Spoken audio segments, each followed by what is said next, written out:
Good evening. So tonight, we always start the Pledge of Allegiance, but I want to give a quick little backstory on what we have here. So if everybody in the audience and the millions of viewers that are out there, these in front of you are the laser cats of Livonia with lightning bolts and lasers coming out of the eyes. One of the big things is they had a spring season against Little Caesars, we had Canton, we had a couple other boys teams there. And these laser cats, which is mostly girls with, I think we had 4 boys on the team, and they won the championship a few weeks back, which is awesome. Let's clap them here. I must say this is the most behaved I've ever seen them, and that is good. But as of right now, I'm going to ask everybody to please rise for the Pledge of Allegiance led by Livonia's very own laser cats.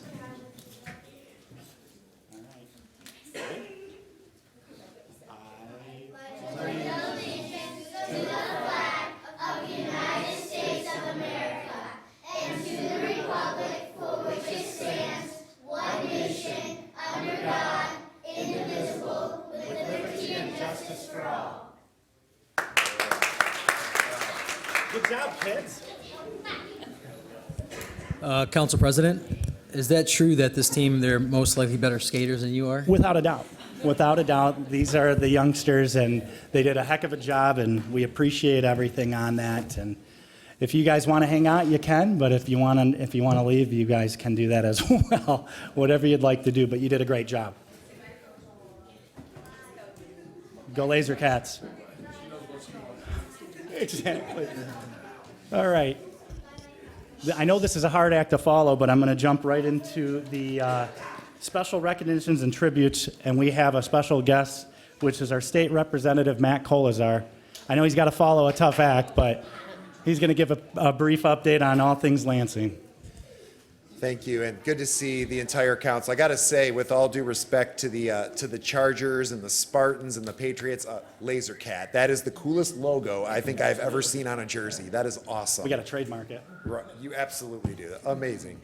I just have a couple things for everybody tonight. First of all, we are elbows deep right now in the budget. I'm hoping that the budget will be done by the end of June. But this is important for Livonia because obviously one of the main things that we're talking about is local revenue sharing. And what we are looking at is adopting a model going forward that was supported by MML, supported by the townships and the counties that would actually move to a fixed rate, which would make it way easier for local municipalities to plan future budgets. And this year, looking at what we would have, in a year where we don't have the COVID dollars that we had in previous years, so you think of some of those one-time grants like for the senior center, we don't have a lot of that this year. But what we do have by adopting this model would actually equate to roughly an 8% increase in local revenue sharing, which is a nice healthy increase for Livonia. It's one that I've continued to support, but ultimately what this model going forward would do is give you all a much more predictable model with a fixed rate, which that way we aren't trying to throw spaghetti against the wall every single year. So I'll continue to push for that. I know I've heard from local municipalities really around the state that this is what they want. So that way it's not so unpredictable year by year. But that we're hoping to have that all wrapped up by the end of this month. So I will make sure I keep everybody updated on that. And if it's not me, it'll be Reps Pahutsky or Young or plenty. I think you have 5 legislators walking around now for Livonia. So one of us will definitely, if it's not from me, you'll definitely hear it from one of us. Also, I want to briefly highlight a report came out at the end of April, so a little ways back, but it bears worth repeating. A group called Cambridge Telematics came out with the results and data that came out from Michigan's hands-free law, which was my bill that was signed into law that made Michigan the 26th hands-free state. Basically, you can't use your cell phone while you're driving. And actually, I did not know this until the other day that Steve Kiefer, the Kiefer Foundation, I worked really close with him, was actually the keynote speaker at Stevenson last year for their graduation. We worked together quite a bit on this, and the study came out and said basically from the implementation on June 30th, through the end of April, it is estimated that about 3,300 crashes were prevented in the state of Michigan. That absolutely saves lives. It was estimated 14 fatalities were prevented. thousands of injuries as well. So while sometimes it may seem like an inconvenience when you hear that text go off, or you know you've got an email you're just waiting on, we do know that laws like this around the country, which by the way, there's 29 states now. This is a nonpartisan issue, but Michigan was 26 and absolutely has saved lives in Michigan. But it just bears worth repeating. Anytime I've got a microphone in front of me, I like to bring up this law because it does save lives. And I know I've talked to law enforcement. I actually had a conversation with a Plymouth police officer just last week about it, and he said, oh yeah, he sees a noticeable difference. So wanted to just highlight those results as well, and be happy to answer any questions if you have them also. So thank you for having me here tonight. Thank you. Council, any questions? I mean, it's an easy crowd tonight. All right, I thank you very appreciate you much. stopping by, feel free, quarterly or whatever, just come out and visit us. Anytime, and if you don't have my cell phone number, really, most of the council does, but if you don't, feel free to give me a call. Happy to entertain anyone's questions anytime. Awesome. Always Thank here you.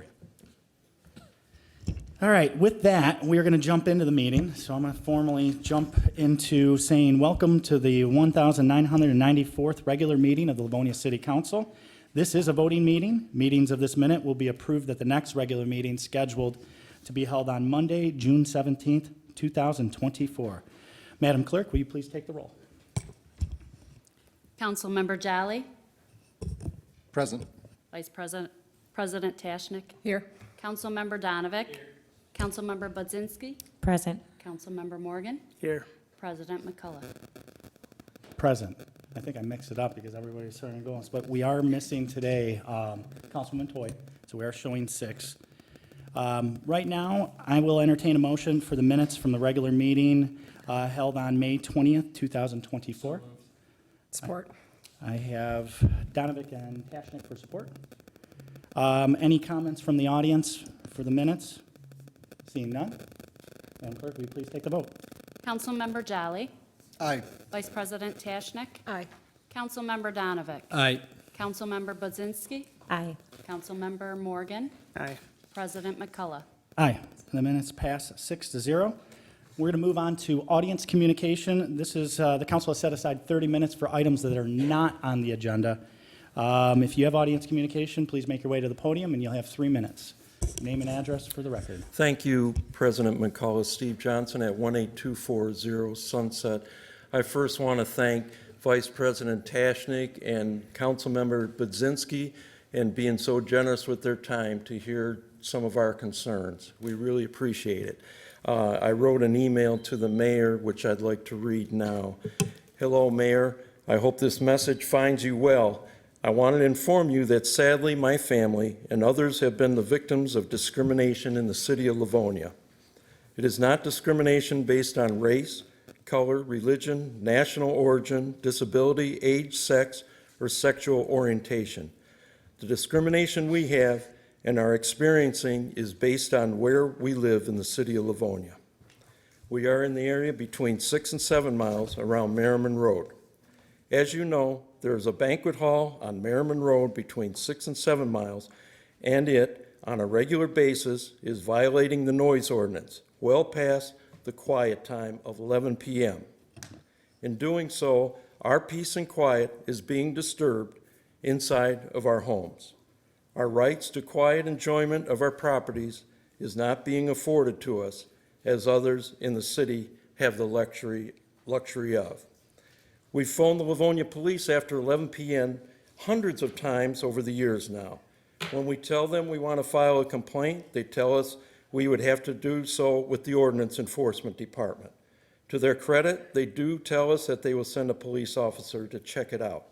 Often, though, as was last Saturday night, the loud thumping from the banquet hall extends until midnight or later. When we went to the Ordinance Department to file a complaint, they told us that it was a police matter and said we would have to file a complaint over there. We went to the police station. They told us to file a complaint with the Ordinance Department. On Saturday night, when I called the police and explained this as an ongoing and maintained nuisance, the officers suggested I write to you. As far as we know, the banquet hall has never been cited for violating the noise ordinance. I'm sure if I was disturbing the peace on a regular basis, I would be cited and the noise nuisance would have to be abated.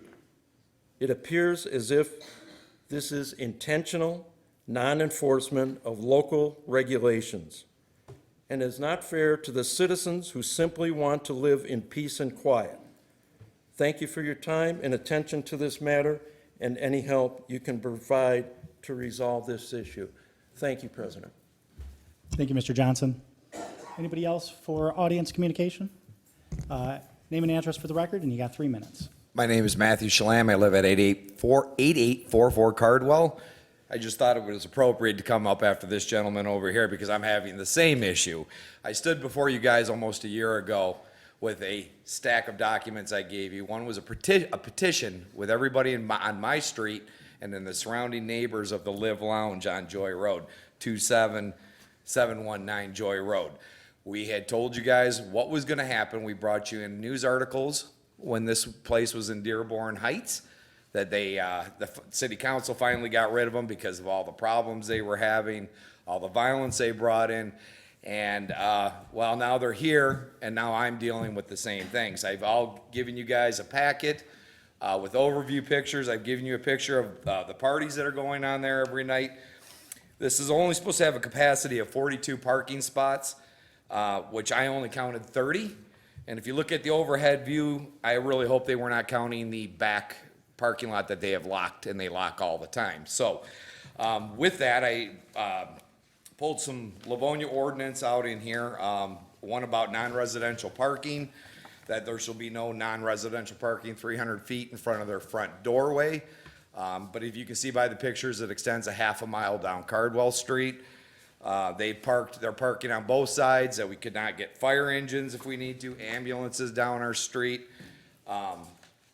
They're parking in Livonia Auto Body. He can speak for himself, but that's a private property, and I'm supposed to be parking there. Now, in the same token, I've got after every party, I've got drink cups in my yard. I've got the same problem going on with him. Boom, boom, boom, boom, boom, till midnight. I've got people walking through my yard. They're parking on the grass.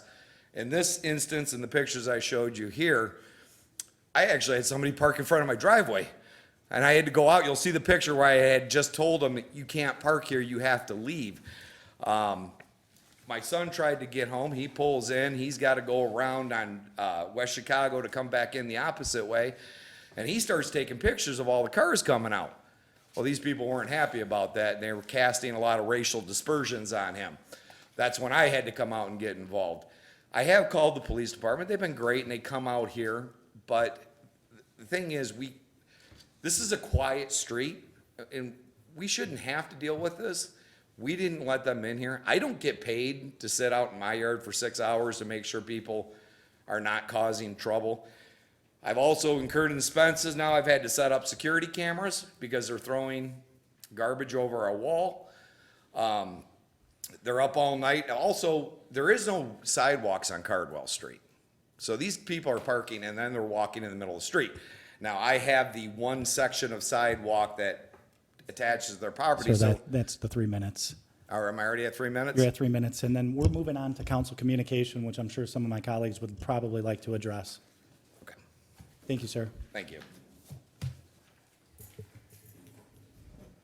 Good evening. Thank you.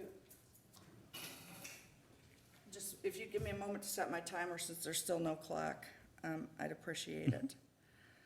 I'm sorry You're for fine.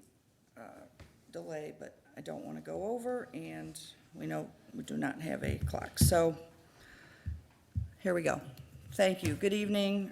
Thank you, council. My name is Kathleen McIntyre. I live on Fairway Street in Livonia. Last year, the city council approved expenditure of funds to replace the cushioned pad around the splash pad at the Crooksey Recreation Center. I've looked at the pad several times since the pool opened, and it does not appear that any work has been done there.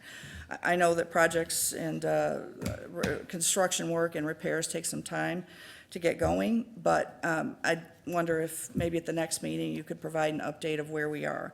The fees continue to rise at the rec center, but projects that are needed for repair and upgrades and replacement don't seem to happen on a timely basis. A good example would be the TVs, and I believe it was a period of, if not 6 weeks, maybe 2 months that they were missing. There were just no TVs. And I'd like to thank Councilwoman Tashnik for taking that on and making sure that the TVs got replaced. The second issue is that I understand Mayor Brosnan was up on Mackinac Island last week for the annual Detroit Regional Mackinac Policy Conference, which is a gathering of political and business leaders, emphasis on political. And there's a lot that goes on at that conference. There are certainly, things of value. It's an expensive conference to attend. The fee is $5,000, which does not include lodging or transportation or incidentals. And, as someone who's attended conferences, I am not against our elected officials attending conferences of value. This conference is particularly heavy on entertainment, and a lot of conferences are. Conferences we've been to, there are nice things that go on. But that's a lot of money, and I don't have confirmation that the city paid for it. I assume that they did. And assuming that they did, I'm interested in knowing what exactly the taxpayers got for that money. And it's also time away from the office. And again, I don't begrudge any elected official, and certainly not the mayor, attending conferences if there's value in it. But some of the headline topics were navigating the new realities of college athletics, solving Michigan's housing crisis. That's certainly something that affects the state, not necessarily the city. The importance of racial equality in Michigan's population growth, understanding Generation Z's political sway, and a conversation with the CEO of the Barack Obama Foundation. And all of those things are interesting and certainly useful and helpful to people that are in positions of public policy. But I'd like to know if the city did pay, which sessions maybe the mayor attended, and what the value was to the city. And finally, I'd like to, I know Councilwoman Toy is not here again. I'm sorry that she's absent again. She's had quite a few absences this year. I wish her well. I hope her health is well.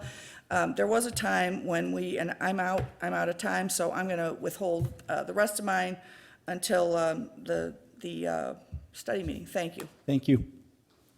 Any further council or audience communications for items that are not on the agenda? You've got 3 minutes. Name and address for the record. My name is Jackie Thomason. My address is 615 West Hancock in Detroit, but I'm here on behalf of State Senator Mary Cavanaugh. She represents Senate District 6, Northwest Detroit, Redford, Livonia, Farmington Hills. And I just wanted to come out here today to encourage any of you who are available or others in the community to come and talk to her about things that are going on in Lansing and what our office can do to help the city of Livonia. So she does have 2 coffee hours coming up locally. One is next Friday, June 12th, from 2 to 3 p.m., which will be at Apothecary Coffee House in Farmington. And the next one will be in Livonia on Friday, July 19th, from 11 a.m. to 12 p.m. at Anastasia and Katie's Coffee Shop. So hope to see some of you there. Thank you. Thank you. Any further audience communication? Seeing none, I'm going to move on to council communication. Council? Councilman Morgan. Yes, I'd like to announce the May 2024 retirees from the city. We have John Worley with 25 years and 1 month as a public service worker. And then we have William Marsh with 27 years, 7 months as a public service worker. I'd like to thank both those gentlemen for their service. Thank you, Councilman Morgan. Vice President? Thank you, Mr. President. I just wanted to take a minute to congratulate all of our new high school graduates from this weekend. Over the weekend, our Patriots, our Chargers, our Spartans, and our Trojans have all graduated, and we have a bunch of new adults to welcome into our community. So congratulations to all of our high school grads. Councilman Donovan? Go Chargers. I was trying not to Was be that all you biased. had? We doing this? Carry the shield.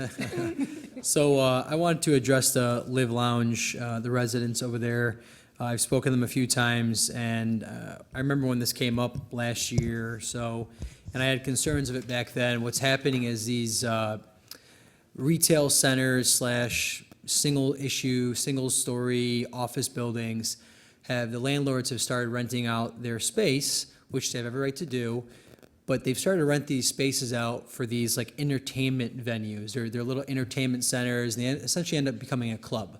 And it's an underground club, so to speak. They have all sorts of parties there, whether it be innocent graduation parties or other parties, and unfortunately, there are bad tenants, and they start bringing alcoholic beverages, and it really gets out of hand. And I know there was some discussion with our planning department and ordinance and law about how we address that in the ordinance. And I'm not necessarily sure where we're at with that, if we already did or not, but I know it's a complicated issue because they kind of fall in this gray area. But I'd like to see what other communities are doing to attack this problem, because it's happening more and more. As we see commercial vacancy go up, naturally landlords start thinking of creative solutions to fill their spaces, and unfortunately, you get some of these bad tenants, and they are bad tenants. They block streets, they park in other people's parking lots, and it gets really rowdy, and for a lack of better term, it just becomes very trashy. And if you live next to these, you understand that that's frustration in my voice and residents that live next to these commercial buildings that have turned into these underground nightclubs, so to speak. So I hope that we as a city can figure out some sort of solution, albeit it is complicated. So to the residents, unfortunately, it is a complicated issue, and hopefully we can look into it.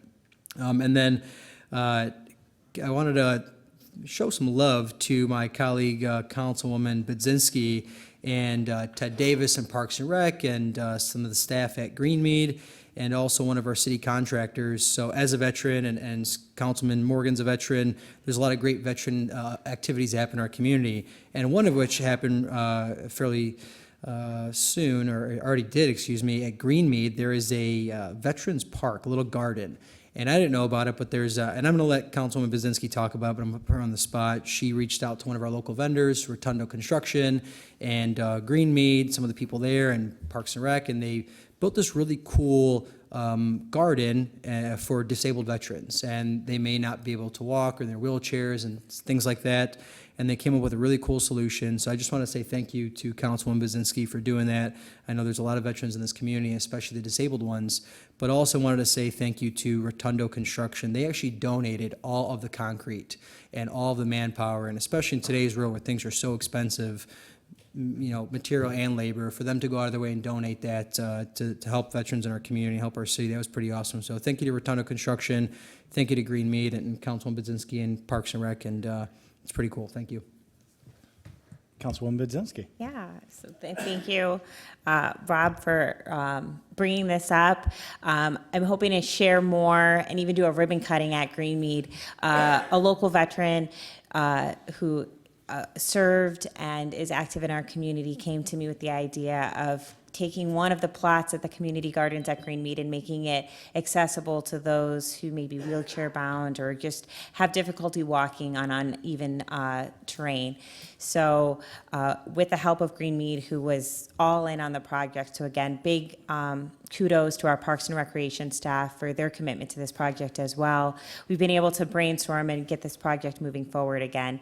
Rotundo Construction, you know, concrete, figuring out how to make an idea happen is not easy. Having great community partners who make it easy and follow through and follow up is wonderful. And so we're really lucky to have that in Livonia. So the concrete's down, the garden beds come next, and then we'll share more as that information's available. But it'll be a lovely addition to an already beautiful garden at Greenmead. And speaking of the gardens at Greenmead, I will say that the Livonia Women's Connection will be having its next event on Sunday, June 30th, from 1:30 p.m. to 3 p.m. It's a free networking social mixer event that Councilwoman Toy and I have been doing with, honestly, Councilwoman Tashnik as well. She's been at all of them since last year. So please come. It's a free event, open to the public. All are welcome. It's just a chance to socialize, meet new people, see old friends. We'll be meeting at the greenhouse at Greenmead. It's also open Village Tour Day, so you could see all of the houses at Greenmead between 1 o'clock and 4 o'clock that day as well. And finally, I have my monthly coffee hour this coming Saturday at 11 a.m. at the Civic Center Library. The topic will be Wilson's Barn. Nicholas Picard will be my guest to talk about all the fun things that are happening at Wilson's Barn this summer. And Ted Davis will also be coming to talk about the updates to the rec center and the new senior center project as a carryover from last month's conversation. So if you have questions about that project or the rec center, please come. Again, open to the public. Kids are welcome as well. Thank you, Councilwoman Budzinski. So I have just a couple items, housekeeping items. I wanted to say that we have new data on items 15, 18, and 29. And now kind of for the fun stuff.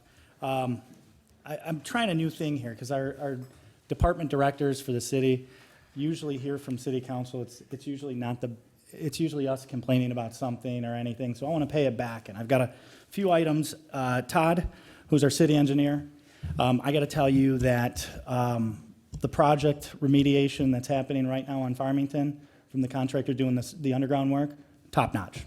They knocked it out, and I'm on record to say, well done. Thanks for making it right. It's above and beyond, so well done. I don't think Ted Davis is here, but if you're ever around the rec center, even our social media, and I know our communications department's involved, but you're going to see signs and information with QR codes about the new upcoming construction with the recreation center and the senior center. And these are big things that council has always wanted to make sure we were being transparent with everybody out there, and they did a great job doing so. So kudos there. And then I want to give our fire and some of my colleagues a big kudos on this past weekend, Livonia Save Our Youth Run, which happens, it's a 5K. I attempt to run. I needed probably that entire afternoon to recover, but Council Vice President Tashnik, Councilwoman Budzinski, Councilman Jolly, we were all there. Councilman Jolly, I think, did fairly well. He had an entourage of about 40 people there, just to let everybody know. But again, it was a great event. Former Council President McIntyre was also in attendance. And if you don't know Livonia Save Our Youth, who else was there? City Clerk was there. If I forgot anybody, I'm sorry. But listen, that's one of the great things about our community is we have all of these service groups that come out there. And anytime we can benefit, it's wonderful. Karen Bonanno with the associate, I still remember the one time when I was running back in 2019, and she does Narcan training, and it's free. It's free to the public. And these are selfless things that happen in our community all the time, and I know a lot of us don't see these things, but just knowing that's what makes our community special. So kudos to all that. And then I'm also the council representative on the Spree board. Spree wristbands are on sale right now, and listen, if there's anybody out there that's cornhole professionals, you better sign up for that tournament, because last year there were some serious contenders. I will not be one of those, but I will probably have an adult beverage rooting everybody on. But if you have it, if you gotta know anybody, it's a great thing, and I think there's some cool trophies this year, so get out there and do it. The Spree is coming up. With that, does any other people on, Councilman Jolly, you have anything? No? All right, so we're going to move right into the next item, which is reports from the mayor and city officials, which we have none. And then I'm going to be moving on to the consent agenda, which are items 1 through 16 on the consent agenda will be voted on as one item. These items were previously discussed at the study meeting that took place on May 20th and determined to be non-controversial. Council. Vice President. Mr. Chair, I'd like to make a motion to remove item 15 from the consent agenda. So item 15 is now going to move to our regular number 32. Support. And I don't think we need support. We just have a motion that comes off consent. So now, items 1 through 16 with the omission of 15. Council, do I have a motion? So moved. Support. I have moved from Tashnik, support from Donovic. Audience, do I have any communications on the consent items? Seeing none? Madam Clerk, will you please take the vote? Councilmember Jolly, Aye. Vice President Tashnik, Aye. Councilmember Donovic, Aye. Councilmember Budzinski, Aye. Councilmember Morgan, Aye. President McCullough. Aye. And the consent agenda, with the exception of 15, has been approved. And we are now going to move on to unfinished business, which, looking at our last consent agenda, is about 17 pages long, so please forgive me. All right, so the unfinished business is item number 17. It's capital outlay. It'll be item number 15. Item number 15. Or would it be 16? 16. Math. 16, yes. No, I don't think we changed. For numbering purposes, we don't change it's still item 15, because it was removed from the consent agenda. Okay, we do that first. Yes. Okay, there we go. So we're going to move on for item number 15, which is the one we just pulled off the consent agenda, which is a request to adjust water and sewer consumption rates, industrial surcharge rate, and industrial waste control charge. This comes to us from the Department of Public Works to become effective July 1st, 2024. Is anyone from the administration here? We need a motion to start. Yes. Do I have a motion, council? Mr. President? Yes. I'll make an approving for the sake of argument. We have an approving from Donovan, Support. support from Budzinski. Is that an approving to send it to Approving, committee? yeah, approving, yeah. Still No, the same. approving for the regular. Okay. Yes. Yeah, yeah.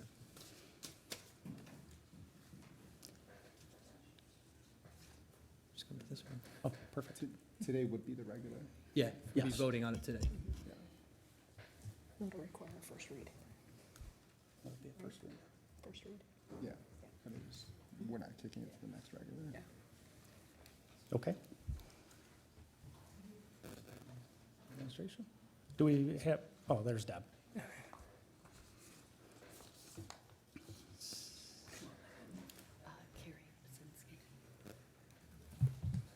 One moment, we're Yo, you're fine. bringing around some cables. Good thing you're next to Mr. Tormina, he's our IT guy. Mr. Chair, Vice President? while they're setting up, I would be remiss if I didn't mention that Mark and Sarah also ran the 5K on Saturday. Yeah, I And Todd, apologize, sorry. all And of Todd. you. Well, I don't know, did Todd run? And No, anybody I'm else just in the kidding. audience that ran the 5K, thank you.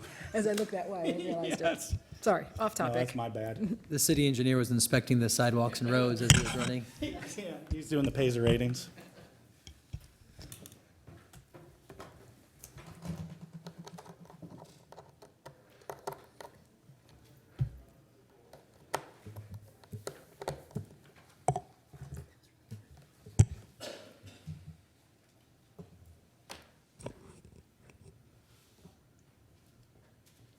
I feel like we should play some music in here, kind of break up the mood a little bit. I'll run this quiet. We have it on one screen. Will it be coming on this one as well?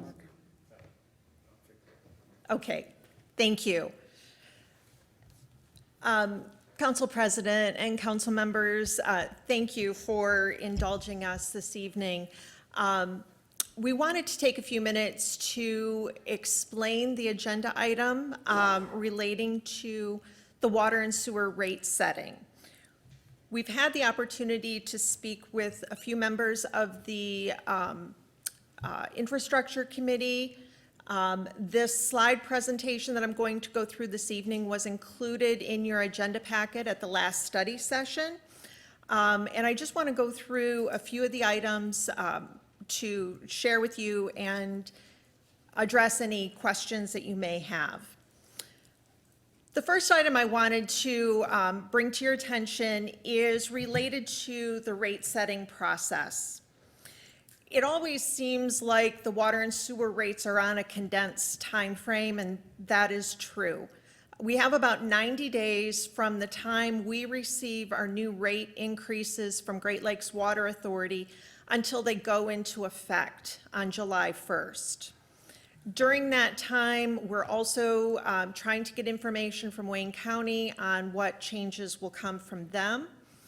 And we have to go through, obviously, a process in bringing any changes to the council. That starts with a meeting in front of the Water and Sewer Board. This is an ordinance change, so we do have to bring it to study session and have 2 reads.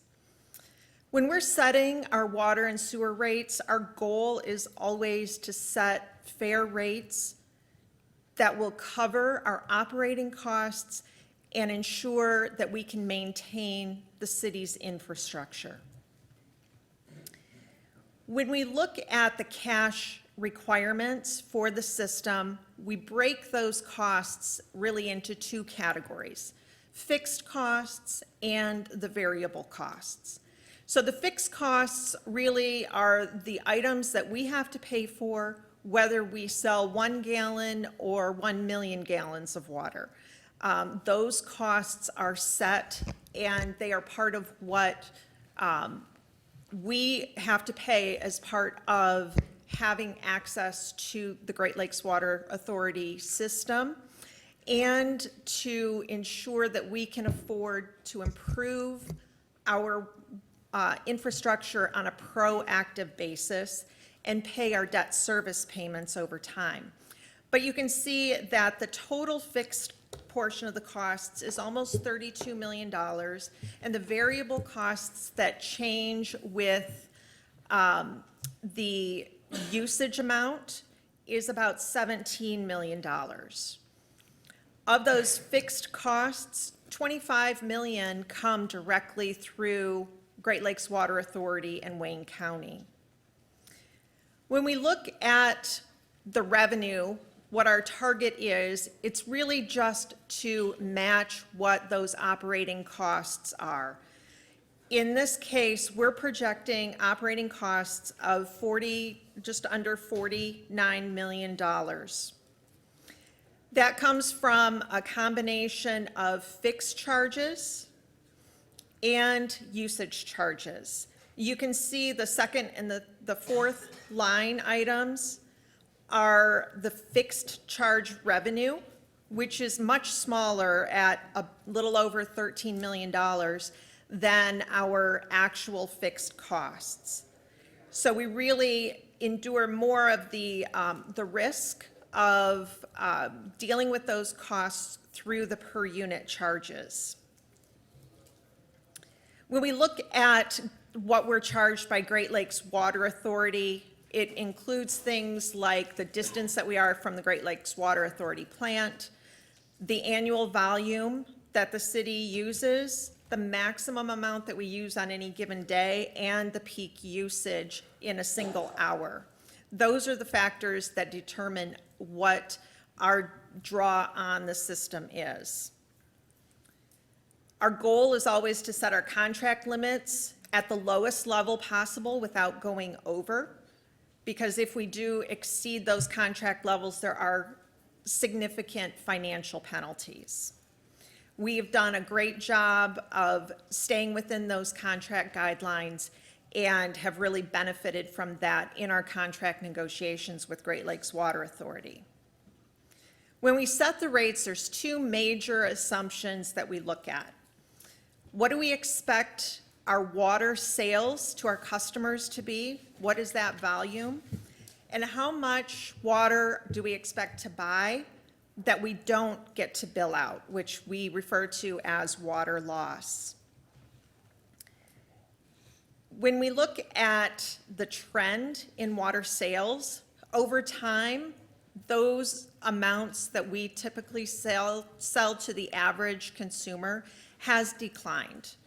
And that is due to high efficiency appliances, more water conservation, and a number of factors that are weather dependent. So as that trend goes down, we're selling a lower volume of water, so we have more risk when we have a higher portion of the fee on that variable rate.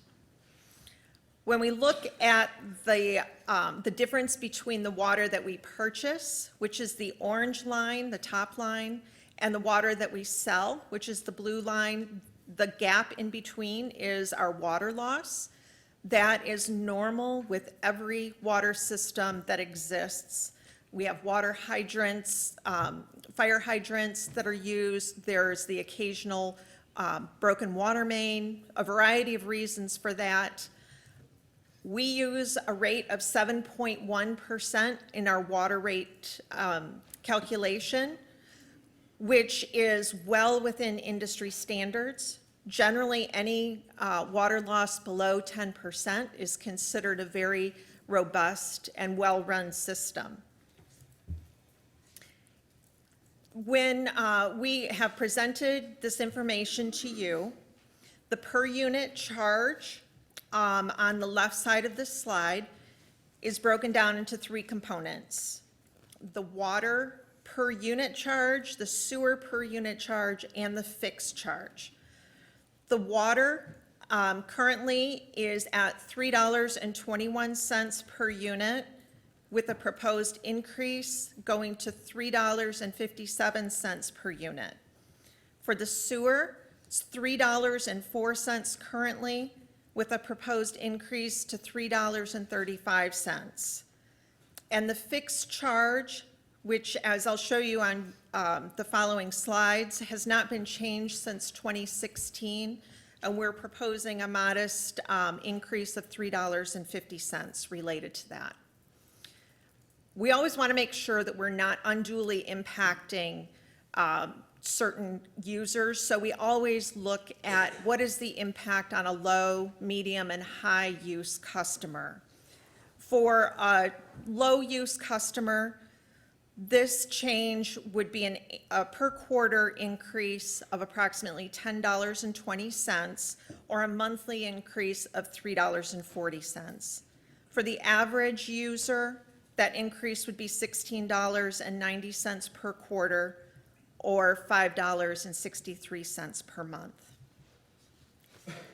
This slide shows the history of water rates since 2013. And I will draw your attention to that third line, which is the fixed fee, that shows again that we have not adjusted that fixed fee portion since 2016. The same information is provided here, but what I do want to mention is if you average this year's 5% increase over the period of time since 2016, that equates to only a 0.6% increase in the fixed fee per year. During that same time, the fixed costs have increased over 19%. So when we look at our fixed fee and the fixed cost recovery, our fixed fee revenue with this increase is only increasing a small amount compared to what we were generating in 2016. And again, it shows that our fixed costs have significantly exceeded that amount. When we look at how our rates compare to our neighboring communities, we are well within the low end of the range. I will point out to you that other communities are doing the same thing that we are right now, which is setting their rates. So on this table, we're actually comparing other communities' current rates with what we are proposing our rates to increase to. So even with our rates increased and the other communities held at the current level, we are, again, one of the lowest rates in the area. This slide just shows a quick snapshot of our top 10 water customers in the city, and a few key facts with our water system, including that the system supports over 39,000 customers with 165,000 water bills issued each year. One thing on the bottom of this slide that I do want to point out in our ongoing effort to make sure that our water system is safe, we are continuing our lead service line replacement program. We have a target of 20 lines being replaced each year, which is part of the state guidelines and something that we feel is an important part of keeping our system operating efficiently and effectively and staying healthy for our community. That ends our presentation, and if you have any questions, I'm happy to answer them. Thank you so much. Councilman Donovan. Thank you, Mr. President. Thank you, Mr. President. Thank you for the presentation. So I just guess I'll start. I thought my water bill was high. Then you look at Kroger's, and they're $2 million a year in water. So I guess my couple $100 a quarter isn't so bad after all. But when we talk about the payment structure, how we pay our bills, our water bills in Livonia, we are per quarter. What would you say most communities are? Monthly, quarterly? I would say the majority of communities are either on a quarterly or a bi-monthly schedule, and that's really part of our traditional system. Before we had automated meter reading, we had to have meter readers go from house to house, walking through the neighborhoods, and there was a limit on how many meters could be read and input into the system manually. So communities tend to still be on that type of a schedule. And would it be reasonable to say that we haven't raised our fixed fee since 2016, that the state and federal regulations have increased to make sure we have clean water and adequate infrastructure and whatnot, which has increased our cost to meet those regulations? Yes, and when we're developing these rates, we work closely with the Public Works Department, and every year there are more and more mandates that are put into place that put more of a burden and a responsibility on the communities for testing and making sure that the water supply remains safe. And those things do cost. And last question, looking at that chart you showed us with the proposed rate increase and how we compared to other communities, ours, just to reiterate, our rate is the proposed rate, and we're still lower than most of the communities, and they haven't even updated their rates yet. That is correct. Okay. Thank you. Thank you, Mr. President. Thank you, Mr. Donovic. Councilwoman Budzinski. Just to follow up with what Councilman Donovic mentioned about billing. It was a part of a conversation we had earlier today. Would you mind sharing with the audience just that if for personal budgeting reasons, if they wanted to go to monthly or do e-billing, like what that process is? Right. So we do offer services, even though our standard is quarterly billing. We do offer monthly billing. All you need to do is contact the water department, and we are happy to switch you over to a monthly billing process. It's very simple and easy. That is dependent on having that automatic meter that will transmit the data. If you call and ask to be on a monthly billing schedule and you don't have that equipment, we will schedule an appointment with DPW to come and update your equipment so that we can do that for you. In addition, we have the option of receiving your water bills online.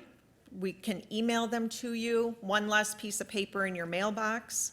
We can also set you up on automatic payment plans or automatic billing processes. So it can be a very seamless process. Thank you. Vice President. Thank you, Mr. President.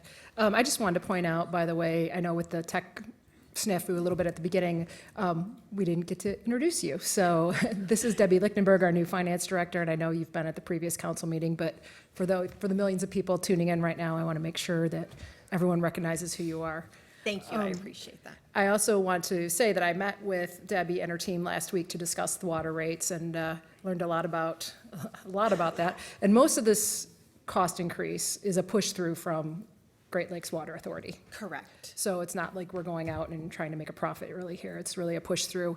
I also asked just so everyone knows, I talked to our director of DPW as well, and I wanted to make sure we had enough cushion in this budgeting to cover water loss, emergencies, infrastructure, updates and repairs, and he assured me that he was very comfortable with that. So we are being proactive as far as making sure that that cushion is there as well.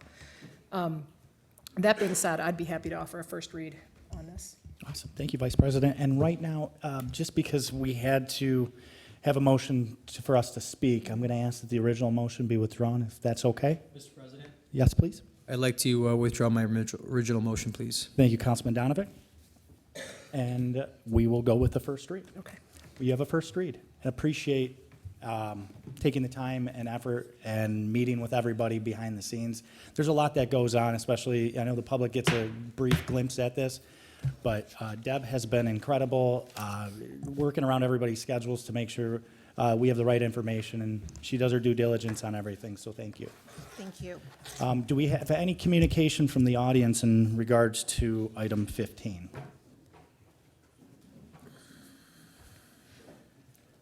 Good Thank you, evening. Council President. And this was such a gift. This presentation by Ms. Lichtenberg, and I hope I pronounced it correctly, was a tremendous gift to all of the council members and the electeds. We would have these discussions and go over all these things in the same kind of detail and rationale in committee meetings and one-off meetings like you've all had with the previous finance director and DPW. But we never had this level of presentation in the public council meeting.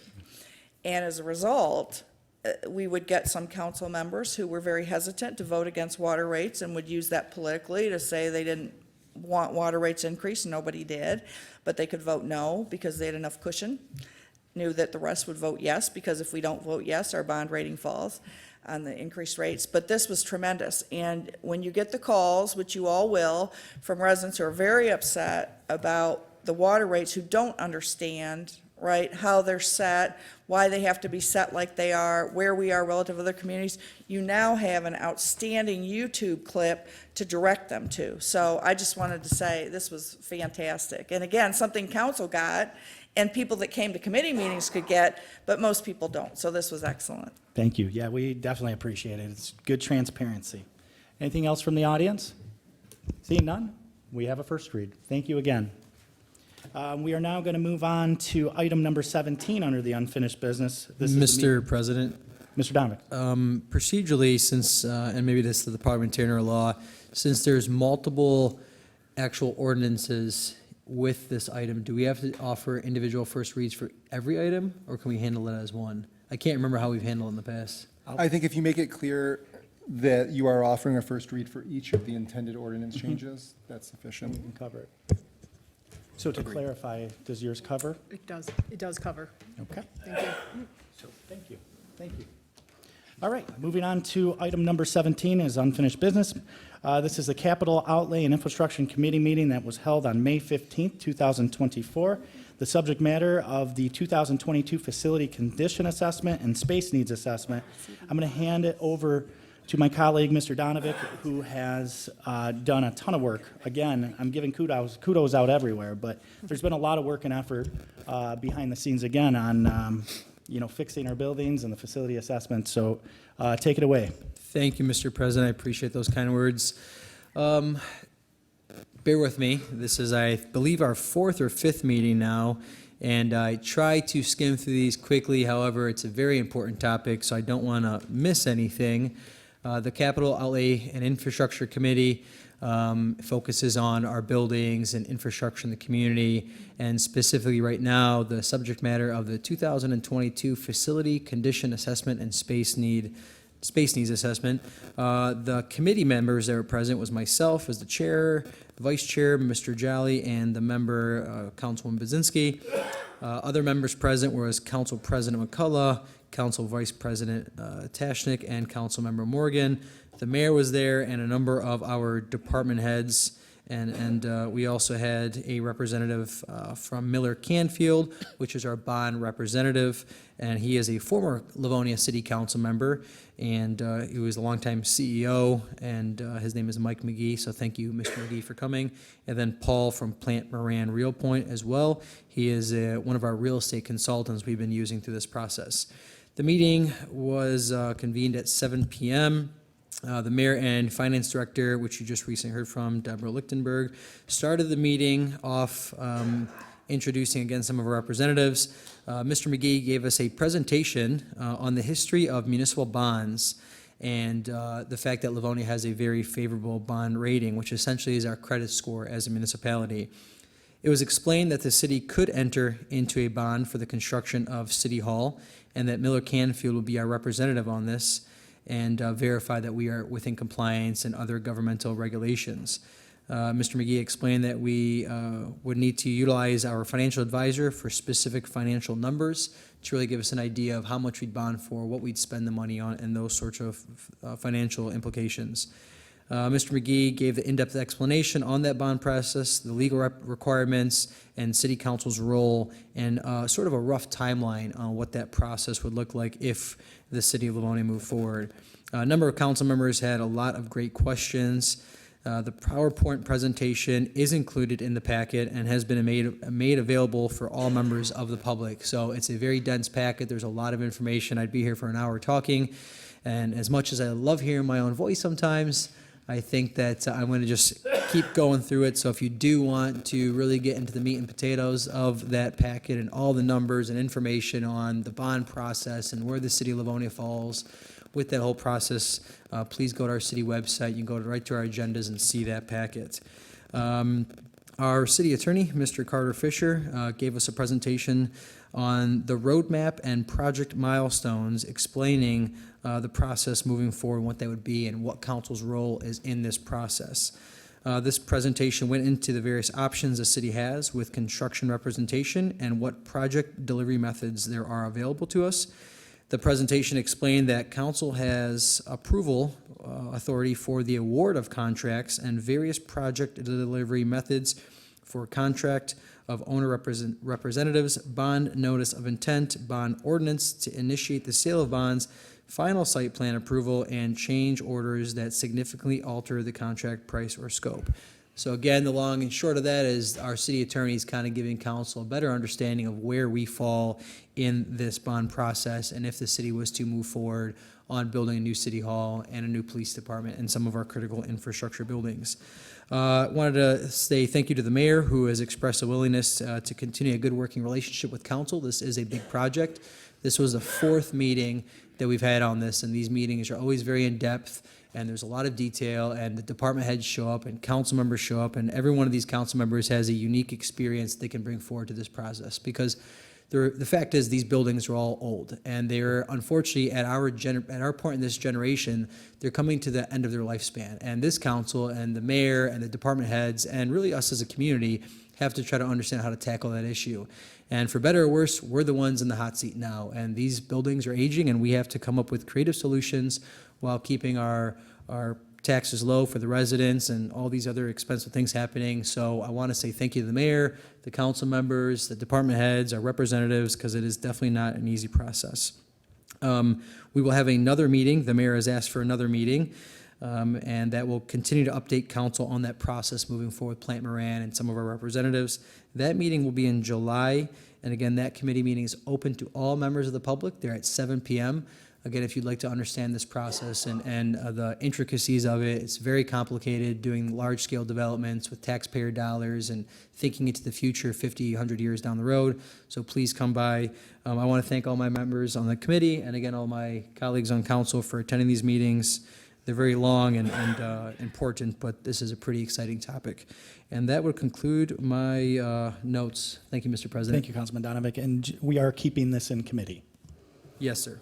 No, great work by everybody. This is a transitional period of the city, and it's an exciting one, but it's also one we have to dot the i's and cross the t's. So do we have any audience communication in regards to that committee meeting?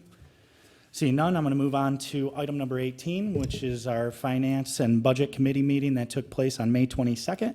The subject matter was the annual report from a period of December 1st, 2022 to November 30th, 2023. You giving the roll? Yeah. Vice President, the floor is yours. Thank you, Mr. President. Yes, we held the Finance and Budget Committee meeting. It was for the audit. Committee members present, myself, I'm the vice chair, Mr. Donovic, who's also a committee member, was there. And then other members of council, Mrs. Budzinski was there, as well as Eric Goldstein from our city attorney's office, our finance director, who we met earlier tonight, Debbie Lichtenberg, and other people from her office. And then from Plant Moran, they had their auditors there as well. The meeting convened at 7 o'clock. Plant Moran came. They gave an overview of the annual audit of our city finances. Just a few key points. The general fund revenue is down 5% from the previous year, but this was recognized as ARPA money that was transferred out. 54% of the general fund is from property taxes. Our total pension liability is healthy. The goal, of course, is always to be at 100%, although 60% is considered fully funded. Livonia is currently at 84.64%.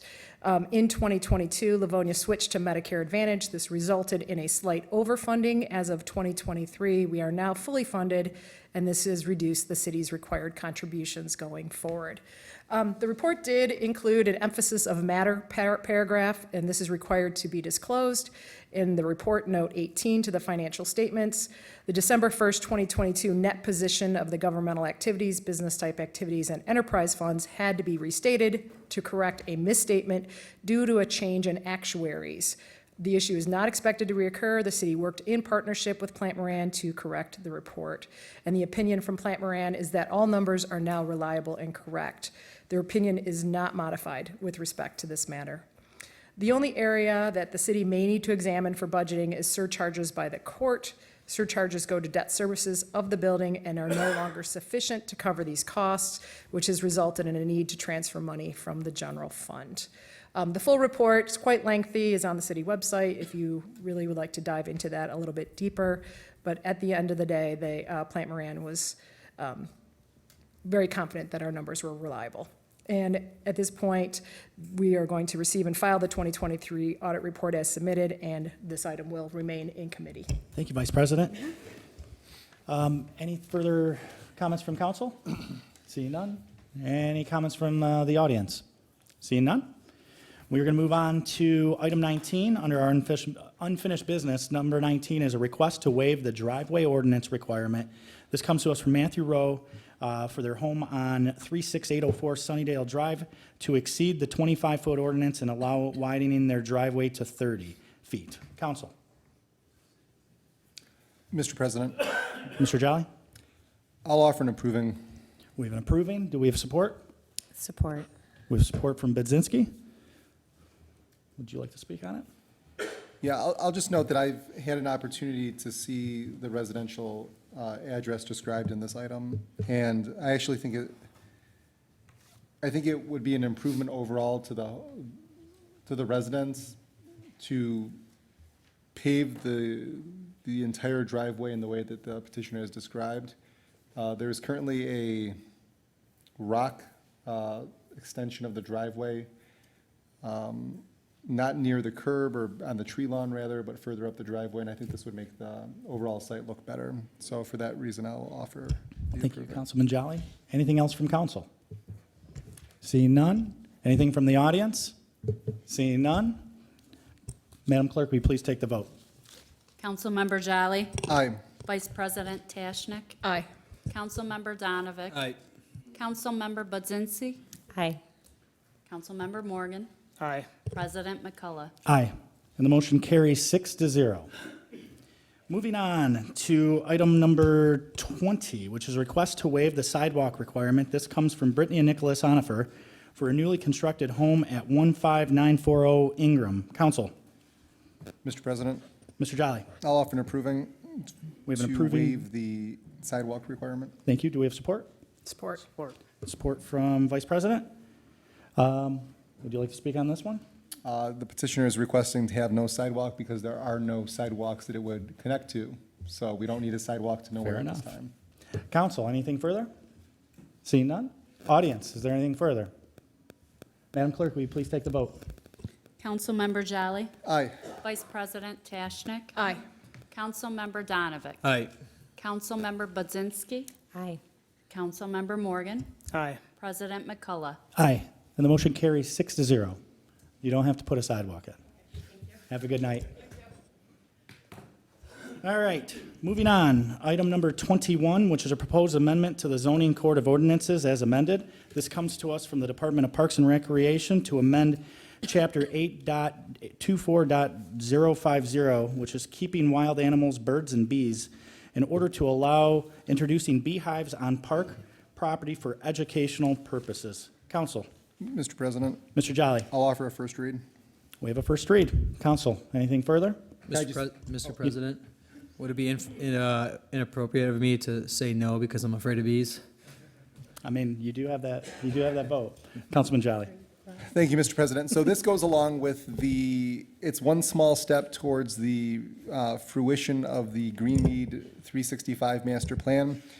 That plan identified Greenmead for its original usage as a gentleman's or a working pedestrian farm. So the bees would be added back for that purpose of making one small step towards an educational farm experience. And I'll note that bees are actually quite important, and it would be to our benefit to have more of them as well. So thank you. I appreciate that. Council, anything further? Audience? All right, we've got a first read. We're going to move on to item number 22, which is a proposed amendment to the Livonia Code of Ordinances as amended. This comes to us from the Department of Law. This is Title 2, Chapter 13. This is Department of Information Systems in order to remove the role of the Director of Finance and the responsibility for the management of the Director of Information Systems. Council. Mr. President, Mr. Jolly. I'll offer a first read. We have a first read. Council? Seeing none. Audience? Seeing none. We have a first read on item number 22. Item number 23, which is a proposed amendment to the Livonia zoning ordinance as amended. This comes to us from the Department of Law. Petition 2024-01-01-01, submitted by SR&D Development, requesting to rezone the property at 18340 Middlebelt Road, located on the east side of Middlebelt Road between 6 Mile Road and Pickford, from RUF to C1. Mr. Council. President, Councilman Donovan. I'll offer a first read. We have a first read. Mr. President? Yes. Thank you, Mr. President. There's a long history with this particular property. It is a commercial building. It had an RUF zoning designated, which is a residential zoning classification, and I think it's appropriate to rezone this to what it should be. It's next to local businesses already. It's a commercial building. It's always operated like that before, and now the owner is going to invest a lot of money into this building, which is exteriorly, it's unpleasant on the exterior, and I think this would be a nice improvement. We are only rezoning a portion of it, which is the most westerly portion of the property, and leaving the easterly portion of the property existing, which is mostly consists of green space. So I think this is a good project, and we're taking one of our blighted buildings and investing a lot of money into it in a really unique business. I think this is a good idea. Thank you, Mr. President. Thank you, Councilman Donovan. So we have a first read. Anything further from council? Seeing none. Anything from the audience? Seeing none, we are going to move on to item number 24, which is a roll call. This is a proposed amendment from to the zoning ordinance as amended. It comes to us from the Department of Law.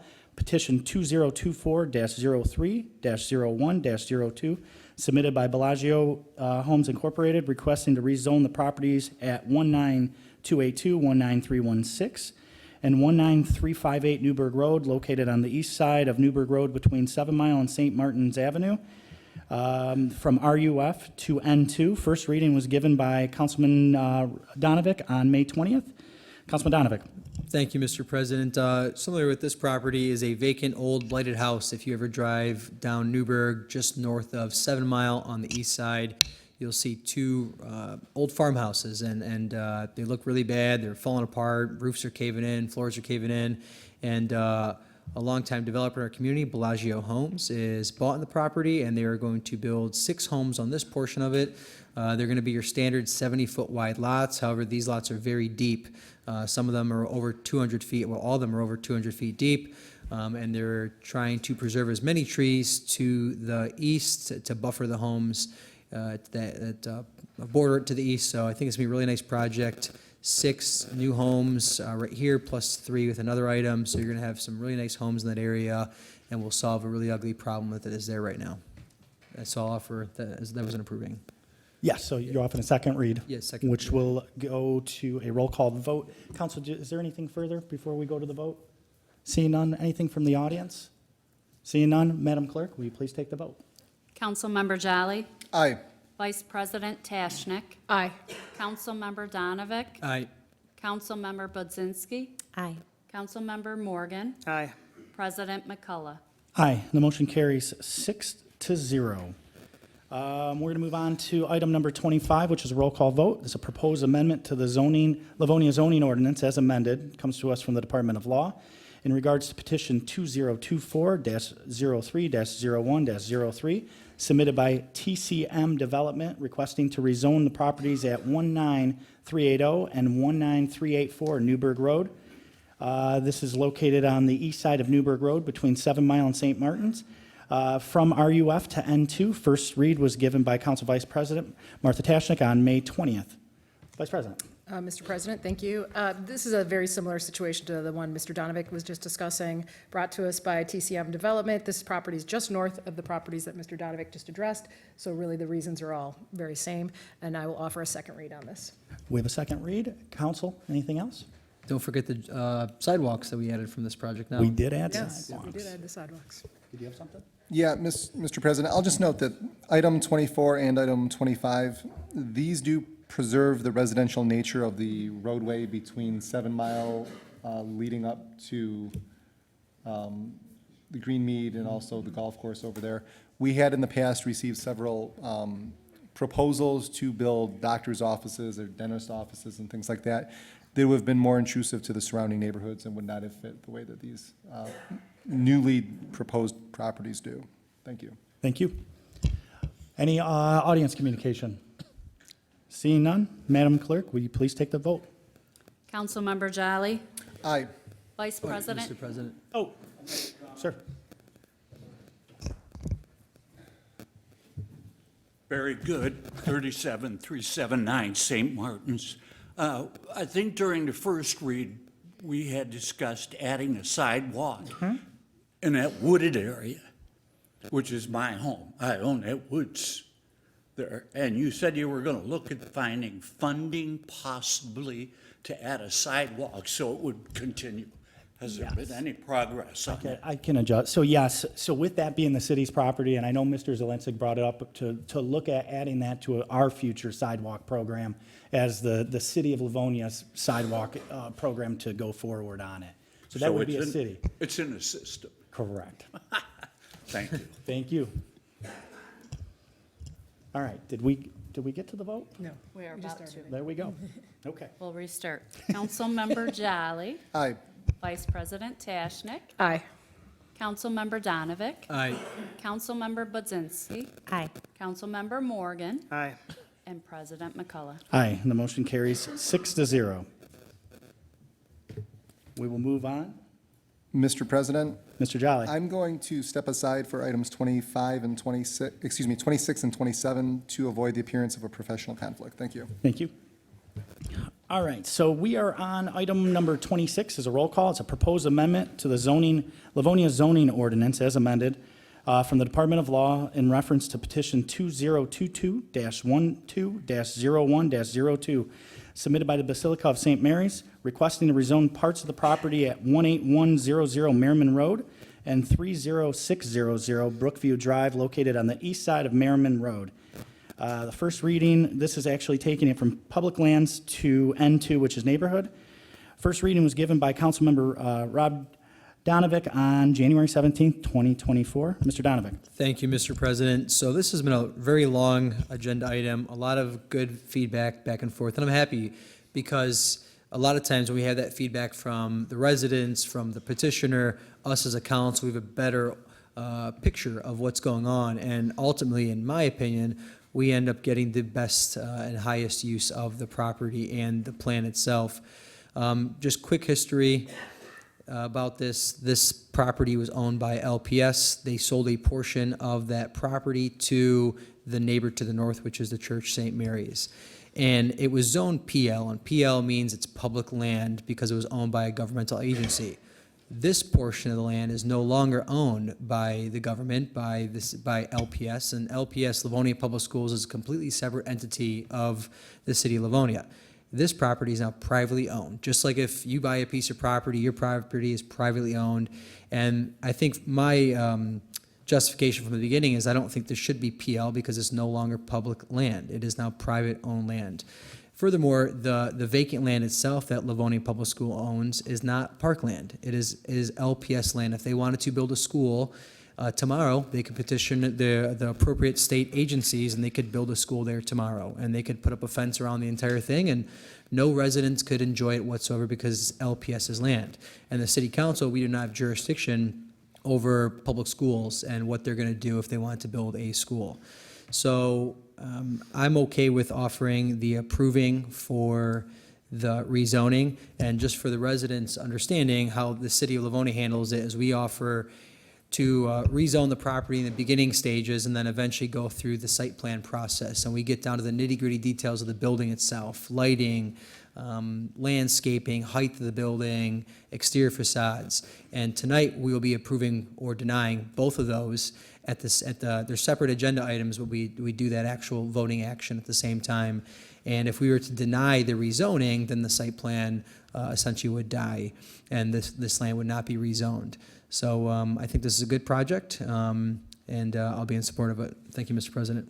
Thank you. So you are offering a second read. Yes, the second read. All right, Thank so you, we have a Mr. second President. read. Council, anything further? Councilwoman Budzinski? Yes, I'll just jump in. It's a weird item because it's two consecutive items that are kind of different, but this has been a long conversation in the community, and some of us have only been here for a few months of that, and it's not been taken lightly by anyone in terms of what residents enjoy about their community and what the parish wants to do for their church community. And I think that with the items tonight, we're trying to find a compromise, something that works for both parties. This rezone is, again, only for a portion of the land, not the entire space. And so I'll leave it for that on this item. Thank you, Councilwoman. Anything further from council? Seeing none, I'm going to go to the audience. If the audience has any communication in regards to this item, please make your way to the podium.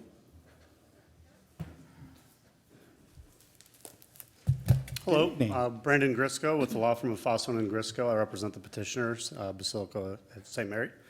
I don't really have a whole lot to add. I know the Planning Commission had recommended this, and we're simply asking the council to adopt the Planning Commission's recommendation. I know there's, it looks like some people standing up maybe to talk about this. If the council has questions, either before or after any audience communications, I'd be happy to address those questions. And we have people from the parish community here as well to respond if needed. So just let us know what you need. Thank you, Mr. Gresco. Thank you.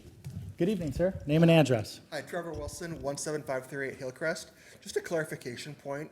When you mentioned the part of the parcel that's being discussed tonight, is that just the Montessori school part and not the part that they've talked about for the housing complex?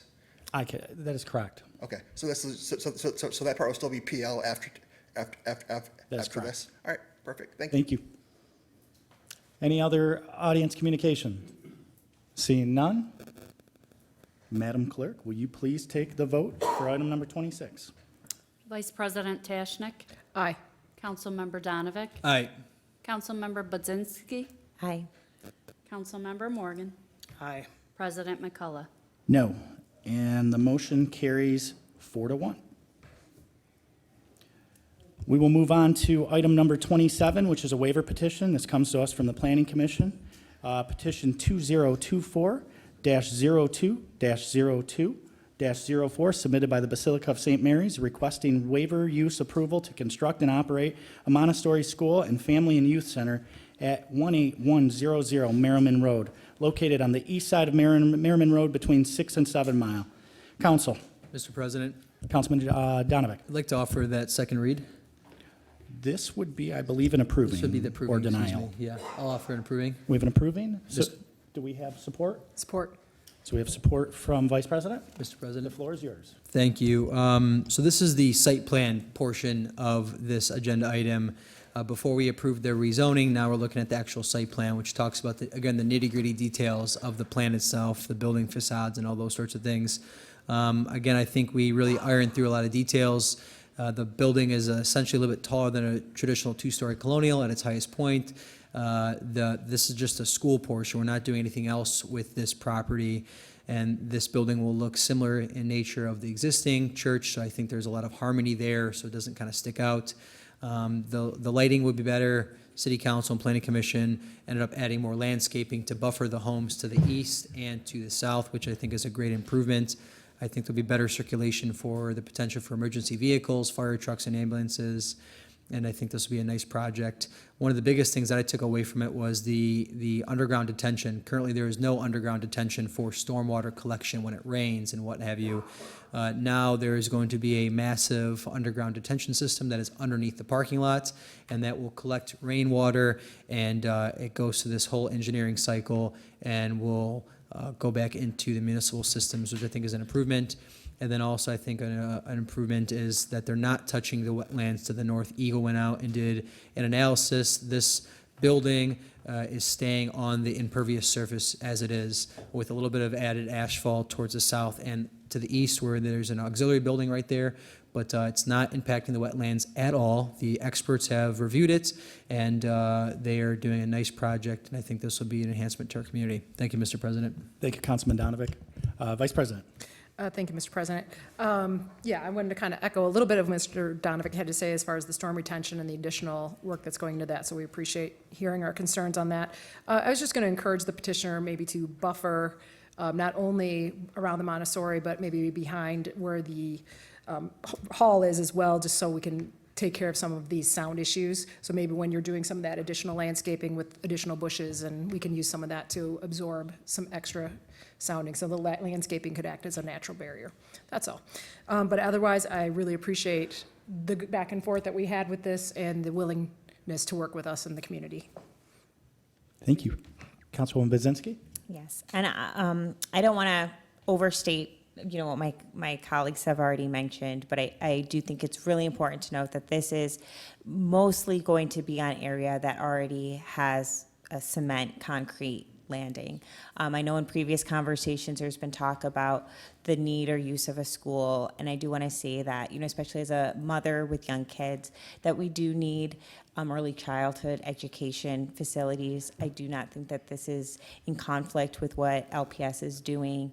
There is already a Montessori school being run at this space, and so I do think that's a community added value.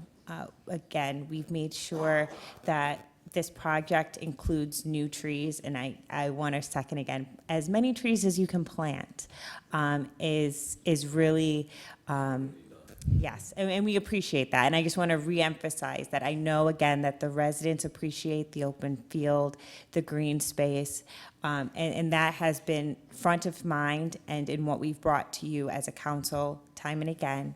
And again, for the creek and the barrier, Eagle isn't requiring additional work. And I will just say, for residents who may be concerned that, oh, well, the standards aren't that high, locally, we can point to the project at the Bluegrass Nature Preserve, where Ashley Capital is investing $1 million in rehabbing that area.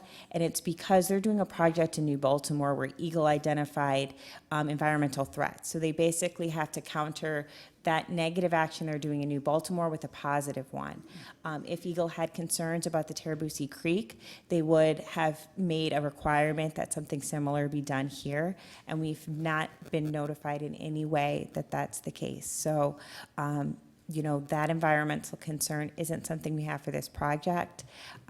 So again, I think that this will be a benefit for the parish, the community as a whole, and again, I hope that the neighbors can still enjoy the space that surrounds our home. Thank you, Councilwoman.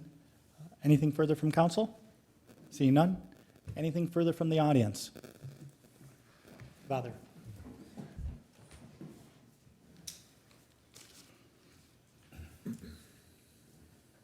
I'm Father George Shalhoub, founder and pastor of St. Mary's Orthodox Church in the last 52 years.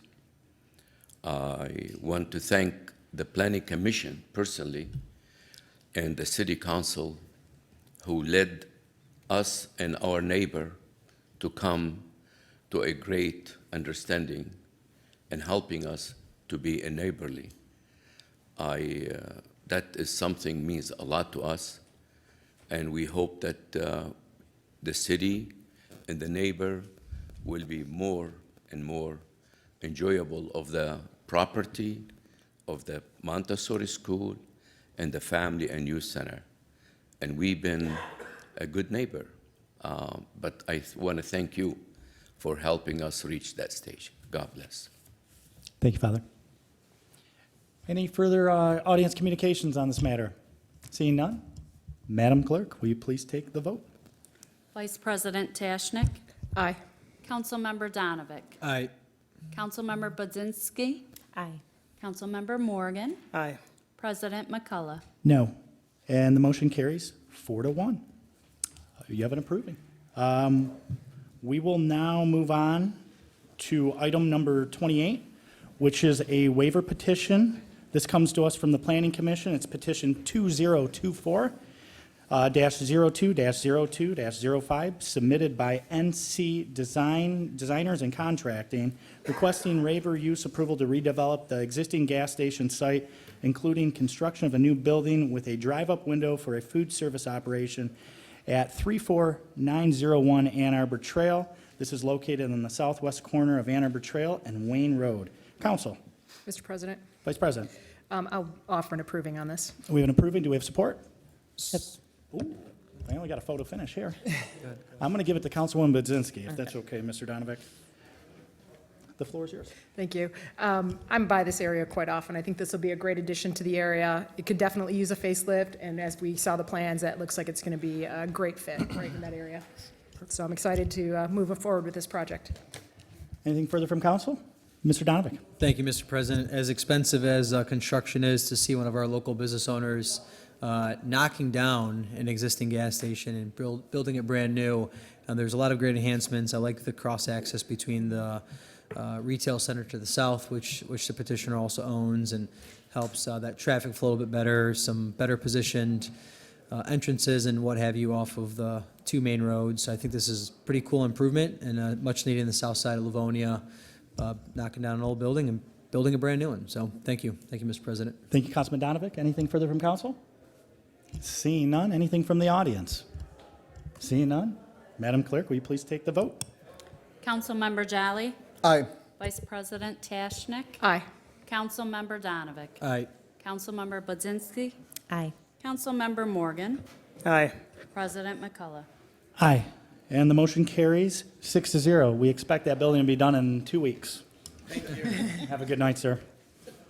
All right, moving on to item number 29, which is a request to authorize the implementation and collection of a property tax administration fee. This comes to us from the city treasurer in the amount of 1% on the school operating and Plymouth Road Development Authority, the PRDA tax levies. Debbie. Mr. President, I'll offer an approving for purposes of discussion. We have an approving. Do we have support? Support. We have support from Budzinski. The floor is yours. Or whoever wants to speak on it. Thank you. I was originally here at the last study session to give some context to this. As you'll recall, this was originally part of what was seen as a two-part solution to allow the city to purchase the land from Livonia Public Schools to construct the new senior wellness center. And on March 8th, the first portion of that solution was adopted by council, which was to modify the tax agreement that was previously in place with Livonia Public Schools. However, that modified agreement resulted in a revenue loss in the current budget year of approximately $282,000. The second part of the looking at that was how would we be able to close that gap? And the solution that is being offered to council for consideration is to impose a 1% tax administration fee on very selected portions of the tax millages. The two millages in particular will impact non-PRE properties, which are not principal residences. The first millage is the school operating millage. So the school operating millage is assessed at 18 mills on non-principal residence properties. So those properties that are occupied by the owner are not impacted by this. There are 6,463 parcels that would be impacted by the proposed fee. At the study session, additional information was requested on how much this would impact this group of taxpayers. So when we look at that almost 6,500 parcels, the median taxable value is approximately $84,000. The tax administration fee on this parcel would be $15.50 per year, or approximately $1.26 per month. With this being the median taxable value, half of those parcels would be at this amount or below. At a taxable value of $300,000, the fee would be $54 per year or $4.50 per month. And 80% of these parcels are at or below that level. When we look at the high end of the parcels with a taxable value of $750,000 or more, those represent the top 8% of the taxable values, but they would end up paying 61% of the total administration fee. On average, this group would pay $363 per year. With the single highest valued parcel, which is owned by DTE and has a taxable value of $51.1 million, would pay $9,200 per year. The second millage that would be impacted is the Plymouth Road Development Authority millage. Also, we'll refer to that as the PRDA. So the PRDA millage only applies to those properties that are within that district. It's assessed at 2 mills, and that would impact 796 properties that are in that taxing district. The median taxable value of those parcels is $205,432. The tax administration fee on this median parcel would be $4.11 per year, or about 34 cents per month. Again, with this being the median, 50% of the parcels would pay that $4.11 per year or less. At a taxable value of $500,000, the fee would be $10 per year, and 73% of the parcels are at or below this level. On the high end, the top 16% would pay 70% of the total administration fees.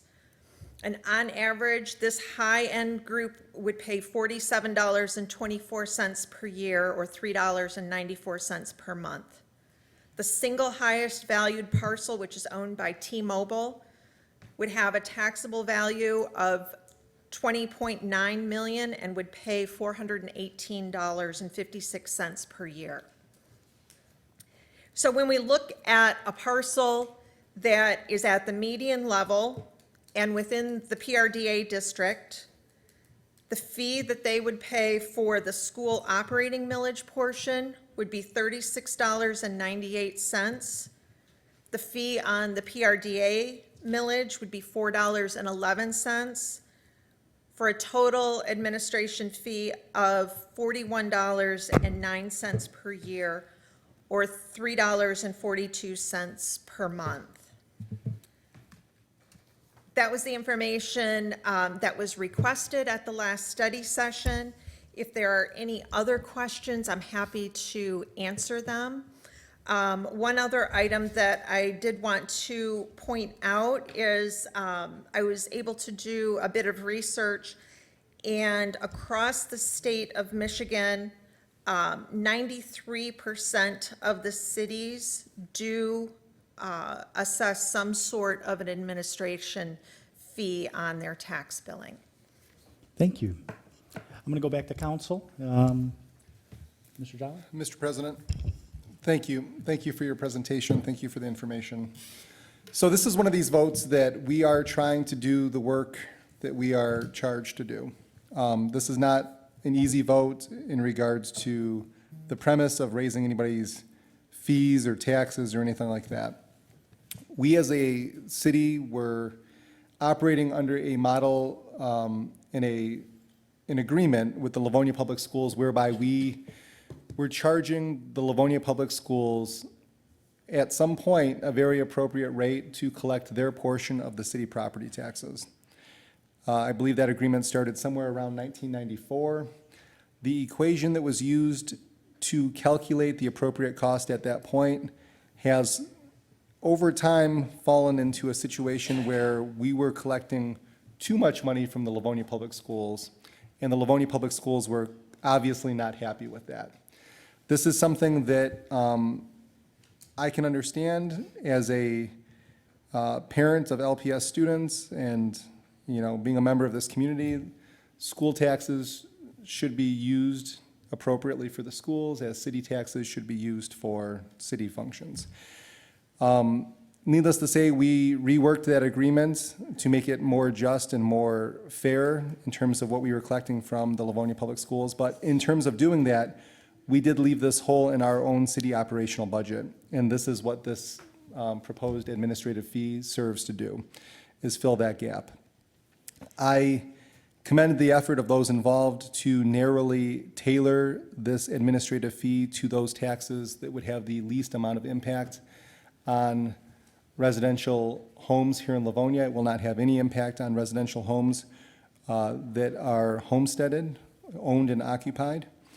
It does unfortunately fall to create a little additional burden on those, you know, residences that are not homestead protected and those business parcels that you outlined. This is not something we ever want to do, but unfortunately, when you sign up for these roles, or you put your name on a ballot and you ultimately get elected, there's some votes that you got to take for what is good of the community. And you got to swallow some things that you don't like, and this is one of them. This is trying to, at the end of the day, balance the city's budget, keep the checkbook balanced in the same way that we have to for our households. And it's a vote that I'm going to vote yes for because it makes sense, and there was a lot of thought to go into this, and it is, like I said, narrowly tailored to minimize the impact in general. This is authorized by state law, where these 93% of the other cities that were mentioned, they could be assessing the 1% on all tax bills. We could, if we wanted to, we don't want to. But in this case, we are taking a light-handed approach to get the least amount of impact for all taxing property owners in the city. So anyways, I won't keep going, but I'll say this is something that we have struggled with for the last minimum 18 months, if not more. And this came to a head when the Livonia Public Schools were literally knocking on the door saying that this old way of doing things was not fair, and we took it on the nose in regards to trying to fix that and create a better situation for our community partners. So thank you both. Thank you all. Thank you, Councilman Jolly. Councilman Donovan. Thank you, Mr. President. Thank you to our finance director and your team and the administration. I know that the people that have been working on this have been working hard. I do appreciate their work.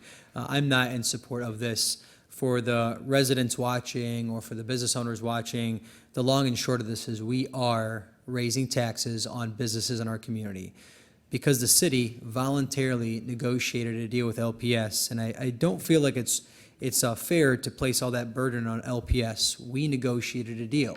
And for better or for worse, we have less than $280,000 a year in our budget, but we still have a surplus. We have millions of dollars in our surplus, and that surplus can be used for a whole host of things, and it gives us the flexibility when we do have situations like this. But ultimately, we are raising taxes on businesses. We're placing the burden on our businesses and our community. And I disagree with the premise that this isn't a tax increase on our residents, because it is. Because naturally what's going to happen is our businesses that continue to have to carry the burden of the highest taxes are going to naturally pass that on. We heard tonight about increasing water rates. I supported that because that is a tangible thing. That is something that our city has to work hard to invest in our infrastructure, make sure we have clean water, make sure that we minimize our water breaks, make sure we pay our water department staff and DPW who goes out in the middle of winter time in 10-degree weather in a hole and fixes a water main break. Those are things that I can wrap my mind around and provide a justification to the residents as why we should pay for that. You're going to see in the future increase for our public safety millage. Law enforcement has gotten more expensive. First responders have gotten more expensive. You're going to see a whole host of increases coming up in the next few years. Most of those are very justifiable, and you can make a good argument to the residents. But we're taxing residents, and more specifically business owners, for the pleasure of taxing them. We are adding an administrative fee to tax you, and I have a problem with that. Yes, the legislature gives us that power, but the legislature gives us a lot of different powers. Doesn't mean we have to always approve them. I think this is not the right decision for us to make. There are other creative ways that we can come up with to generate revenue in our community, like selling some of our buildings, like selling some of our land that we just hold on to. We're not a real estate holding company. Let's start offloading some of this stuff. Let's look for ways to cut. And I think our finance department administration does do a good job. There's a reason why we haven't instituted this. And other communities have, because we're a very fiscally responsible community, and we pride ourselves on having one of the lowest tax rates in Wayne County as a city. And it doesn't fall short of me. We have really smart people in our city. We have to pay them. We have to pay them competitive wages to keep them in our city. Things are getting more expensive, but just taxing our business owners for the pleasure of taxing them, which this is what this is a tax. The government always loves coming with creative nicknames of fees and what have you, but this is a tax on our business owners. I have a problem with that. And I would love to listen to other creative solutions to filling this $280,000 hole that we have in our budget, but I think it's unfair to blame LPS for that hole, because ultimately these are our residents, and they're paying LPS or they're paying the city of Livonia. I just think this is the wrong thing. Thank you, Mr. President. Thank you, Councilman Donovic. Vice President. Thank you, Mr. President. As Mr. Jolly indicated, this is one of those votes that really does leave a bad taste in your mouth. You know it's the right thing to do for the city to approve the fee, but but it's not a vote you want to have to take. The rationale that every other municipality is doing this is, to me, not justification for the reason we need to do this. Honestly, if we were to do this across the board, we could generate an additional $2 million. But I think if we need that additional revenue in the future, we need to go to the residents and ask them, not just impose a 1% across the board. I do know that this fee was used in the past for a couple of years to cover some public safety expenses that was not covered in the budget, and then, of course, council rescinded it once we made that up. We do have a $282,000 deficit in our budget because this council approved reducing the amount we were charging Livonia Public Schools to collect their portion of the property taxes. And I do believe that was the right thing to do, is to reduce that surcharge to LPS. And people have accused me of being the reason that I work for LPS, and that has nothing to do with it, actually. I have no pecuniary responsibility to the school district, only curriculum and teaching responsibility, so it is not a financial decision for me. However, this council has made some other decisions on spending recently that I voted against because I knew we were going to have this deficit. And since council approved these spending measures, now we are a little deeper in the hole than we could have been, and now we have to fix it. So I will support this fee as an emergency stopgap, but if Mr. Jolly is amenable, I would like to motion to state that this is only for the 2024 tax bill collections. I know that technically we have to renew every year, but according to our finance director at the last meeting, it was stated that it would stay in place until change by council, and I would prefer to approve it for just the 2024 tax collection cycle and require admin to bring it back to us, should they deem it necessary. I will adopt your recommendation. Thank you. Thank you. Did you have something? Yes, I'd like to speak on this a little bit. Nobody likes raising taxes on our businesses or our residents, but this is something that is needed, and I support the Vice President's recommendation. I think that it gives the administration and our finance department enough time to be able to figure out how we can fill that gap in our budget. and I think that's the right thing to do. Hold it until the end of the year, and then we can revisit this. So I'll be supporting that also. Thank you. Thank you, Councilman Morgan. Anything further? Councilwoman Budzinski. Yes, I just wanted to, state quickly that we've gotten some messages from residents who have suggested that we go to residents directly and asking for these funds. And I wanted to just state clearly that doing that takes more time than we have. This money is a deficit in this year's budget, and instituting this fee will prevent us from having to make other cuts. And the reality is we would have to be making other cuts. We are a very well-run city. We have, received recaps from our finance committee and what's going on with our budget earlier in this meeting. But it's hard work, and it's every penny's being counted to make sure that we meet our financial obligations, and that everything gets done that we expect as residents for the city to do. And this is one of the things that we have to do to continue to meet those obligations. And I just wanted to make that clear, that it is this year budget deficit. We really can't wait on it. Thank you, Councilwoman As far as Budzinski. Anything further from council? Seeing none, I'm going to go to the audience. If you'd like to make your way up, name and address for the record, and 2 minutes. 2 minutes. Thank you. 2 minutes. Let me pull my clock up again.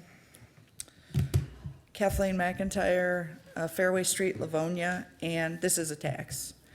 And we got ourselves, well, we didn't, I believe the administration got themselves into a situation where they were held over the barrel. The administration had announced the new rec center, or the senior center, the new parking lot, everything else, and announced that without having all of the property that was needed for the plans as drawn. And we had been under, as someone indicated, discussions for the last year with the school district on this, the prior council. And there was not agreement. We couldn't get to agreement by the end of the year. And we got to a point where the administration really needed that property. And by the way, the school district owned that property and needed it for the plans that had been announced and that the funding had been secured for the new senior center.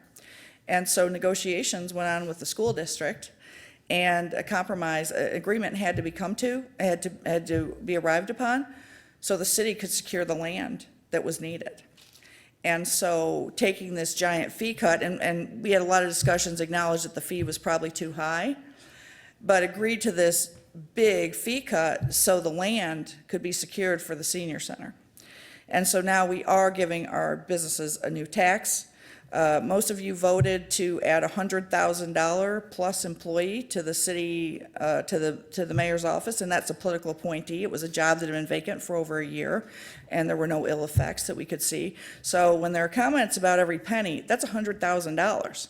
And I know this budget, and I know there are other places where things like that, we seem to be able to find money for certain things, especially when it's under the council threshold.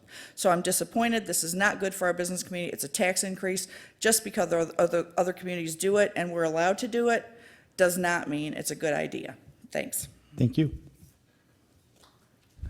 Good evening. Good to see you.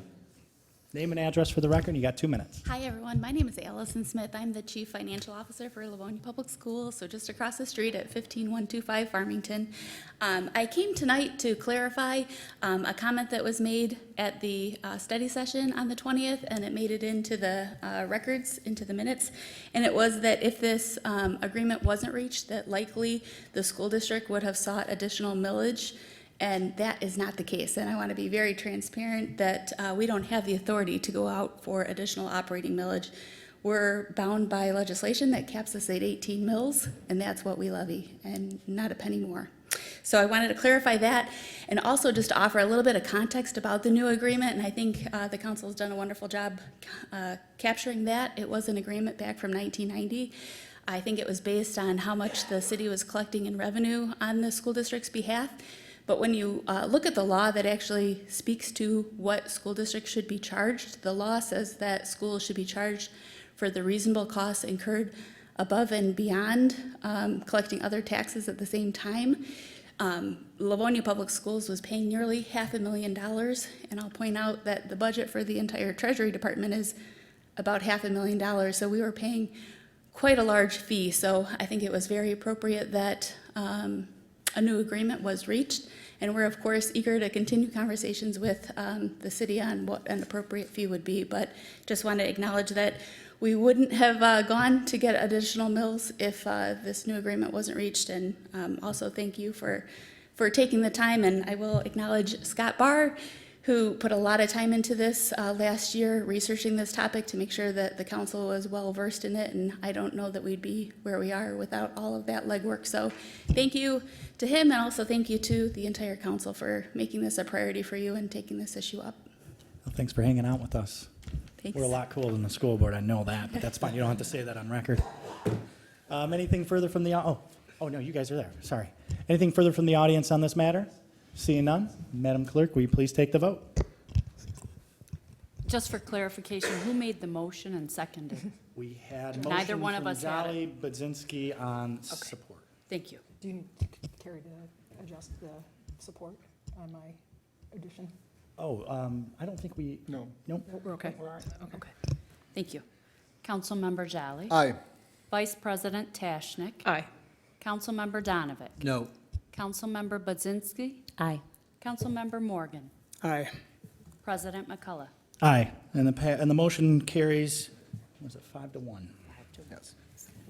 We will now move on to item number 30, which is an award of bid. This comes to us from the Department of Parks and Recreation for custodial services at the Jackie Kursky Recreation Center from budgeted funds. Council. Yes, I would like to put this item into the committee of the whole. Support. So we have a committee of the whole. We have a support from Councilman Donovic. Carrie, would you like to continue? Point of clarification real quick. Yes. I had an opportunity to speak to the DPW director when I stepped away for a couple minutes. Did we receive notification that this had been pulled from tonight's agenda? It was, and then it was also requested to go into committee. Okay, thank you. Thank you. Yes, and I'll speak to that. I'd really like this issue to be put into the committee of the whole. You're probably hearing a lot of me, talking about how our DPW is functioning. And this was one example of, one, Parks and Rec taking a problem, which is the maintenance of the rec center and what our janitorial staff can handle, and trying to find an alternative solution. My concern is that this is really putting a Band-Aid on a bullet wound, and we are seeing across the board areas where DPW needs greater support. Our staff needs something. And I'd like us to go to committee of the whole to figure out what that something is, so that we can stop seeing instances where we need to remove responsibilities from DPW and privatizing them. The reason we have a Department of Public Works is so that we have in-house knowledge, manpower, tools to address the needs of the city, and that allows us to lower costs overall. When we piecemeally privatize different components of this work, one, it means we're bringing these new issues forward to council regularly. Also, the private sector is going to be looking to make a profit on this. Those rates are going to increase. At the same time, we're limiting DPW's ability to handle them long-term. So I'd like us to really confront, which I'm sure is going to be a big issue, which is how can we support our Department of Public Works so that it can address the needs of our community now and going into the future. Thank you. Anything further from council? Seeing none, anything from the audience? Seeing none? Madam Clerk, would you please take the vote to put this item into committee of the whole? Councilmember Jolly. Aye. Vice President Tashnik. Aye. Councilmember Donovic. Aye. Councilmember Budzinski. Aye. Councilmember Morgan. Aye. President McCullough. Aye, and the motion carries 6-0. We're going to move on to item 31. We made it. This is new business. It's a request to amend the contract. It's one of those nights, sorry. Amend the contract with AEW for the construction engineering services for the West Chicago Reconstruction Project from Harrison Road to Inkster Road. This comes to us from the engineering division. Mr. Zelinsik? Thank you, Council President, City Council members. As you know, we were able to obtain federal aid funding for this road, West Chicago from Harrison to Inkster. We're We're looking forward to reconstruct it. The last portion was done in 2009 from Harrison to Middle Belt. We're requesting the AEW, who actually helped us back in 2009 to do the road reconstruction then and the water main improvements along the south side. And looking for their expertise again to help us with this project, in which the CE, construction engineering, is reimbursable. If you are out there, the contractor started today. The south side is shut down, and traffic is only allowed to go one way westbound from Inkster to Harrison. So please, if you're in the area, use alternate routes in the interim until end of August. But looking for your approval for AEW in the amount of $224,556.18. Thank you. Thank you, Mr. Linsnick. Council? Move to approve. I got approval from Jolly, Support. support from Vice President. I will say that Councilman Donovan did have a peace sign up, but I went for the Vice President. He's doing this Mr. for me. President.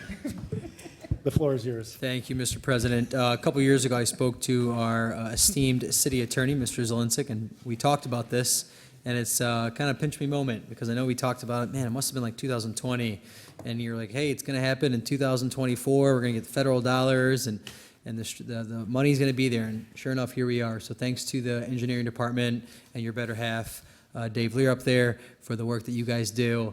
And I appreciate it. And to AEW, those guys rock, and they're going to do a good job. And I know the residents of Clemens Circle are really going to appreciate it. There's a new development that happened. The park recently got a nice new parking lots, and there's a lot of nice enhancements happening over in Clemens Circle area. So thanks to the engineer department, and this is going to be a nice project. Thank you, Mr. President. Thank you, Councilman Donovan. Anything further from council? Seeing none? Anything from the audience? Seeing none? Madam Clerk, please take the vote before anybody else talks. Councilmember Jolly. Aye. Vice President Tashnik. Aye. Councilmember Donovan. Aye. Councilmember Budzinski. Aye. Councilmember Morgan. Aye. President McCullough. Aye, and the item passes 6-0. That concludes our regular agenda. I'm going to go back to the audience for. President McCullough, if I could, you skipped one Did I? where you had a second resolution that needed a vote on, under number 28.